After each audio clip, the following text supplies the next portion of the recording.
Welcome everyone to today's Friday Forum at the City Club of Cleveland. My name is Ralph Delarada.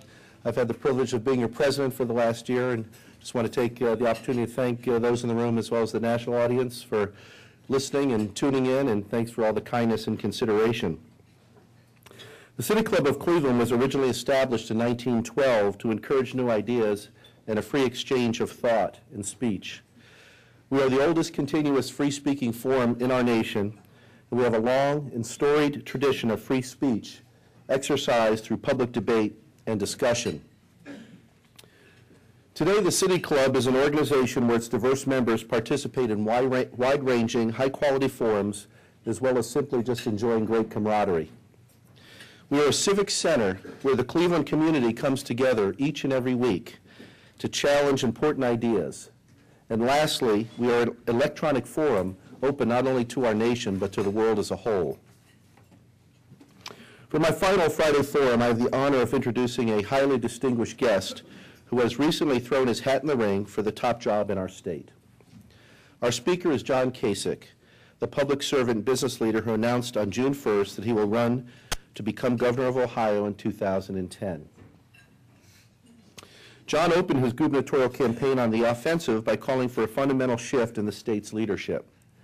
He has been highly critical of current Ohio Governor Ted Strickland's economic policies, claiming that Governor Strickland has been too quick to approach the federal government for bailout money and refuses to accept personal responsibility for doing nothing for the state.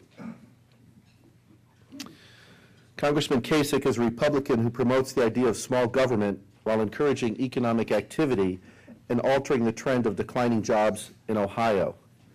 To this effect, he has proposed a phase-out of the state's income tax as well as the inheritance tax. He has also stressed the need for sweeping educational reform and programs aimed at retaining the state's young workers. As a fiscal conservative, John has an impressive public record. He defeated an incumbent in his election to the Ohio Senate at the tender age of 26 and was elected to the U.S. House of Representatives when he was 30 years old. He eventually became chairman of the House Budget Committee, where he helped design the plan that balanced the federal budget for the first time since 1969. And he's led the largest government surplus in our nation's history. As a strong proponent of limited government and personal responsibility, John chaired the congressional committee that overhauled the welfare system. He also opposed excessive defense spending as a member of the Armed Services Committee. In total, John Kasich represented Ohio's 12th district in Congress for 9 terms, from 1983 until 2001. He explored a run for the 2000 Republican presidential nomination, but instead decided to support George W. Bush. He then turned to careers in business and media, taking a position at Lehman Brothers as a managing director and becoming a TV commentator.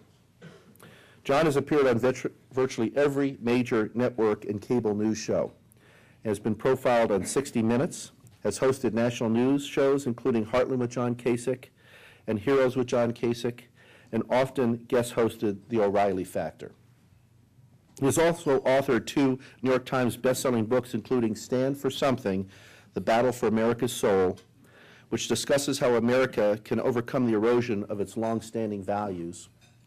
And Courage is Contagious is the other title, Courage is Contagious, which highlights the stories of ordinary Americans who have made a positive difference in their communities and in their nation.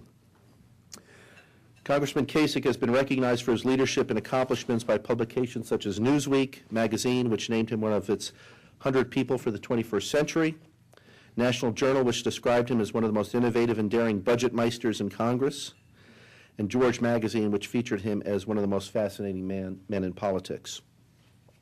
He serves on company boards in a variety of industries. I know he's on the board of Invacare, one of our fine companies here in Elyria, Ohio. He's the chairman of the grassroots organization New Century Project, which helps elect leaders who believe in the power of the individual. He has also recently worked as a business strategy consultant for Columbus-based Schottenstein Stores Corporation. As the son of a mailman, Kasich grew up in a blue-collar neighborhood in a suburb of Pittsburgh. We don't hold that against you, but we're not fond of the Steelers here, John. He did, however, fortunately graduate from The Ohio State University with a degree in political science and immediately entered politics as an aide to an Ohio State senator. John currently resides in Westerville, Ohio, with his wife Karen and their twin daughters Emma and Reese. It's a true honor to welcome this widely respected leader to the City Club today. Ladies and gentlemen, please join me in welcoming John Kasich to the City Club. Thank you. How about a shout out for Ralph and his great leadership here over the last year. I said it so that people could watch the tape and he could record that, you know, for his next big party at his home. He can show it over and over again. Did a great job, Ralph. I might also hire you as hatchet man with the beginning of the opening of that introduction. No, listen, it really is great to be here, and Ralph is right. I did grow up in Pittsburgh, which, you know, frankly is the twin city of Cleveland. As a young boy, we used to leave Pittsburgh, McKees Rocks, where I grew up, with my mom and dad, brother, sister, aunt, and uncle, and my cousin. And when we would hit the Ohio line, my Uncle Harry would say, "Johnny, you've just entered the promised land." And in a lot of ways, it was true. And I was excited every time we came to Ohio.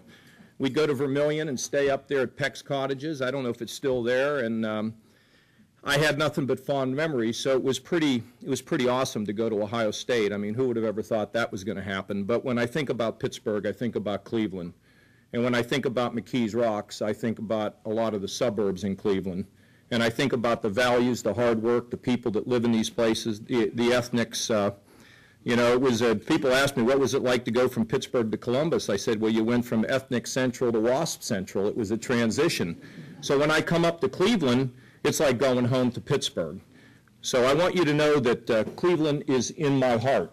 And if there's anything that I would be proud to be able to do as a leader of this state, is not just to improve the state, but to make Cleveland one of the great cities in the country today. And frankly, at one time was one of the great cities in the world. And we should push for that. The blue-collar background has served me well because, you know, I grew up in a town where, frankly, we put roadblocks up at night to keep Republicans from getting in. And my father carried the mail on his back. He was a Democrat all of his life. My mother was for most of her life, and then she switched and became a Republican, I think, at the end, or maybe even an independent. My father, though, was always a Democrat.